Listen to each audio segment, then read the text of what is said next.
Écoutez et regardez.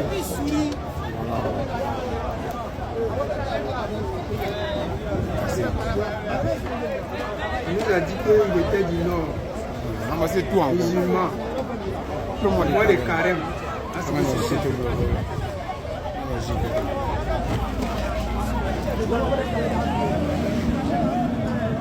On aura quitté là-bas. Là, moi, les carèmes vont venir embrouiller les gens. On va les laisser. On va venir moi, mais nous, on va venir nous tcham, maintenant, c'est pas mieux. Moi, les carèmes, les gens, ils n'ont pas pitié. Ils n'ont pas pitié. Hein. Quand on dit des gens n'ont pas pitié, là, c'est leur gouvernement, là. C'est-à-dire que ceux qui les envoient au pouvoir, là, ils ne savent pas comment les humilier, quoi. Parce qu'à défaut de rendre la monnaie à ceux qui étaient à la tête, eux, on les envoie en exil. Ils ont mis d'autres en prison, ils ont éliminé d'autres. Maintenant, ceux qui sont en bas, là, pour les anéantir, maintenant, les humilier totalement, là. On casse tout leur commerce.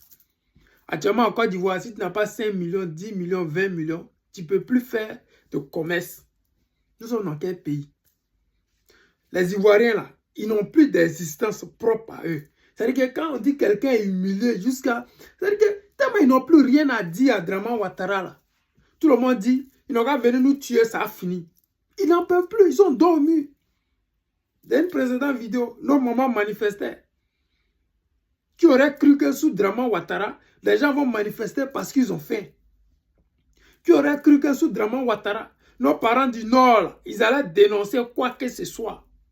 Qui aurait cru que les parents du Nord, là, le Nord n'allait pas ressembler à Dubaï, n'allait pas ressembler à Abidjan, n'allait pas ressembler à aucune ville développée du Nigeria? Rien du tout.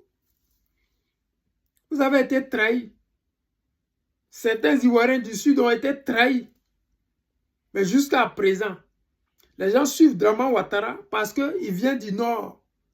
Même si les gens sont en train de tirer le diable par la queue. Babo vous avez prévenu. Les plus chanceux parmi vous iront en exil. Soroguion fait partie de ces chanceux-là. Les moins malchanceux, pour ne pas dire les malchanceux, finiront en prison ou éliminés. Ibé, Ouattao, Ahmed Bakayoko, Gon Koulibaly. Tous ceux-là, ils sont où aujourd'hui? Vanwa. Draman Ouattara a fait les sauces. Il n'est pas venu pour jouer. Il est venu pour faire de l'argent. Il n'est pas venu pour rêver. Il est venu pour faire de l'argent.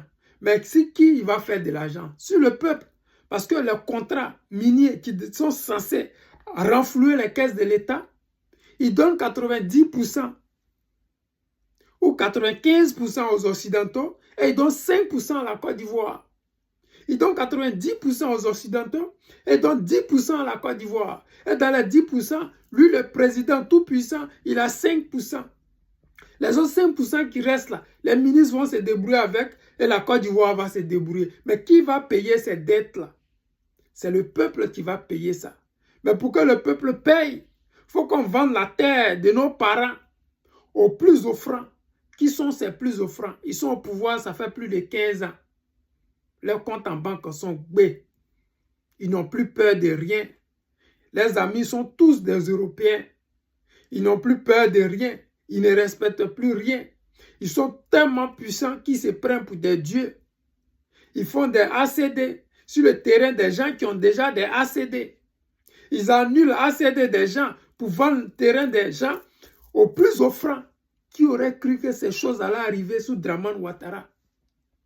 Il avait dit à nos parents du Nord, ils ne veulent pas que je sois candidat parce que je suis du Nord et musulman. Dans le mois de Carême, nos parents sont jetés à la rue, leurs business sont cassés. En novembre, ils avaient fait ça. En décembre, ils ont fait ça. Comment à la fête, à la veille de la fête, on casse le business des gens. Ils vont fêter comment? C'est-à-dire que ceux qui cassent là, ils ne réfléchissent pas. Il y a certains qui disent oui, oh, Ouattara n'est pas au courant. Ouattara vient nous aider. Si Ouattara n'est pas au courant, comment il fait pour faire nommer Cissé Bakongo? Cissé Bakongo a fait quoi pour qu'on le nomme? Si Ouattara n'est pas au courant, Comment ça s'est fait que Anne Ouloto, qui cassait tout à Abidjan là, a été nommé ministre? Comment ça s'est fait?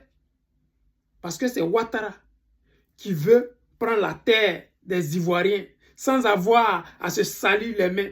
Vous qui êtes naïfs, vous avez vu la rébellion. Certains idiots comme Soro Guillaume, étant étudiant, a dit aux Ivoiriens qu'il était le père de cette rébellion. Il a écrit même un livre.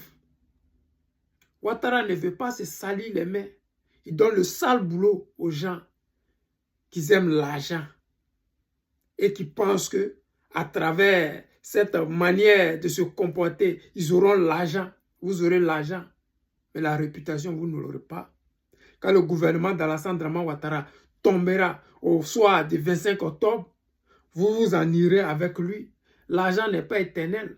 Regardez les dirigeants du PDCI, qu'est-ce qu'ils sont devenus? Regardez les dirigeants de l'ancien FPI, qu'est-ce qu'ils sont devenus? D'autres sont morts sans pouvoir même se soigner, alors qu'ils avaient l'argent. Ils étaient ministres, ils roulaient dans des cortèges. Mais hélas, c'est comme ça. Quand le pouvoir d'Alassane Draman Ouattara va finir, vous allez finir avec. Vous allez aller dans le néant et vous, votre cas sera pire parce que vous avez humilié les Ivoiriens. Vous n'avez pas partagé le peu que vous aviez avec les Ivoiriens. Vous avez humilié, écarté les pauvres et vous les avez poussés au mur. Et je pense que le soir du 25 octobre, ces Ivoiriens-là reviendront en force pour récupérer ce pouvoir qu'ils vous ont donné. Parce que c'est le peuple qui donne le pouvoir et c'est le peuple qui l'arrache. Mes amis, c'est le président Lota, l'ami des dirigeants qui se respectent. Je vous aime et je vous dis à tout à l'heure.